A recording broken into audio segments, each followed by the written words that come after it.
সালামু আলাইকুম everyone, welcome back to my channel. আশা করছি আপনারা সবাই অনেক বেশি ভালো আছেন। আমি আলহামদুলিল্লাহ ভালো আছি। আমি আসলে এবার মিরপুরে এসে প্রায় ৪-৫ দিনের মতো ছিলাম। তবে আসলে প্রপারলি কোনো ভিডিও করা হয়নি। আমি যদি প্রপারলি ভিডিও করতাম তাহলে আমার মনে হয় আরও ৪-৫টা ব্লগ হয়ে যেত। তবে যখন একটু বাহিরে এসেছি তখনই টুকটাক ভিডিও করেছি। তো সেগুলো নিয়েই আমার ব্লগগুলো সাজানো হয়েছে। আশা করছি আপনাদের কাছে ভালো লাগবে।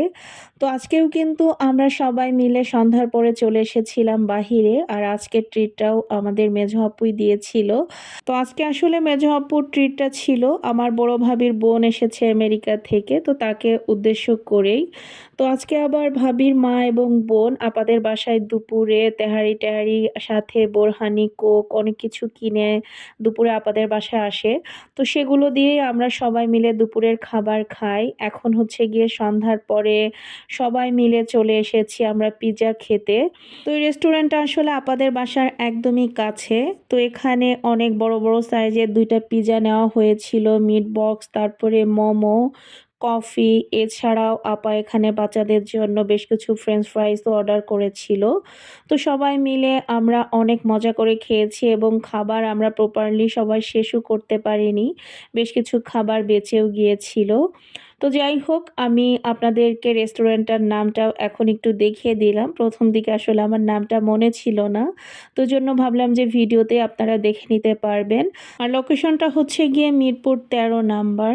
তো যাই হোক, এখন আমি বাচ্চাদেরকে নিয়ে একটু বাহিরের সাইডে চলে এসেছি। যেহেতু বাচ্চারা বাহিরে খেলতেছিল, তো ভাবলাম যে আমি বাহিরে এসে ওদের সাথে একটু পাশে বসি আর ওখানে ওরা খেলা করুক।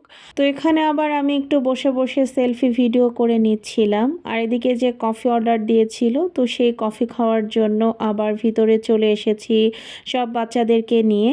তো ওনাদের এখানকার কফিটাও অনেক অনেক মজা ছিল, সাথে ওনাদের মোমোটাও অনেক মজা ছিল। সাধারণত সব জায়গার মোমো আমি আসলে খেতে পারি না। আর এটা হচ্ছে গিয়ে তারপরের দিন দুপুরবেলা।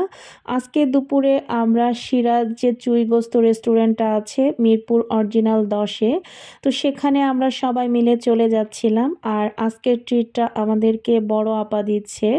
আমার আপাদের বাসায় আসলে আসলে বাহিরে বাহিরেই বেশি খাওয়া হয়, কারণ আপারা সবাই বাহিরের খাবার অনেক বেশি পছন্দ করে এবং আমরাও বাহিরের খাবার খেতে অনেক বেশি পছন্দ করি। সেজন্যই আসলে আপারা আমাদেরকে খাওয়ায়।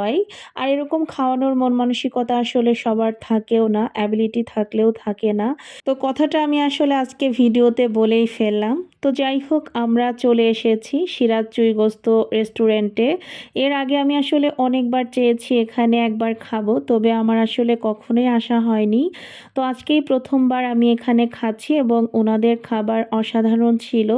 সবথেকে ভালো লেগেছে আমার কাছে চিংড়ি মাছের এই মালাইকারিটা। আর ওনাদের যে চুই ঝাল দিয়ে যে গরুর মাংসটা রান্না করে ওটাও অসাধারণ লেগেছে।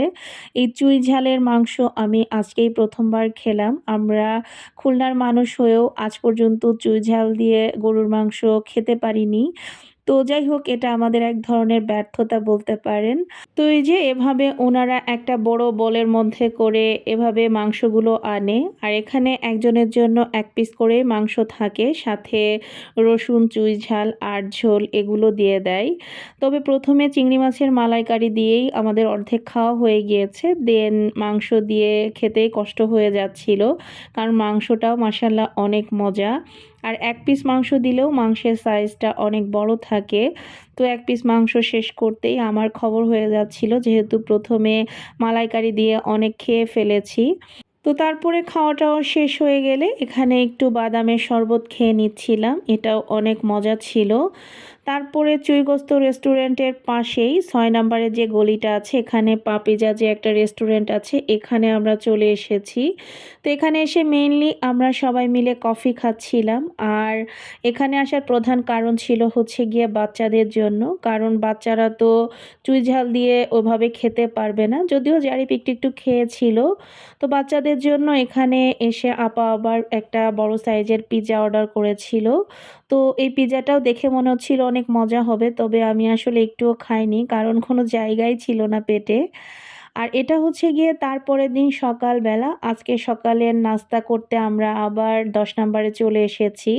তো আজকে সকালের নাস্তাটা ট্রিট দিয়েছিল আমাদের বড় ভাইয়া। তো আমরা সবাই অনেক অনেক মজা করে সকালের নাস্তাটা খেয়েছি আলহামদুলিল্লাহ, এবং আপাদের বাসায় সবাই মিলে খুব সুন্দর একটা সময় কাটাতে পারলাম। এটাই হচ্ছে গিয়ে সবথেকে ভালো লাগার বিষয়। তো আপনাদের কাছে ভিডিওটি কেমন লেগেছে অবশ্যই জানাবেন। সবাই ভালো থাকবেন। আল্লাহ হাফেজ।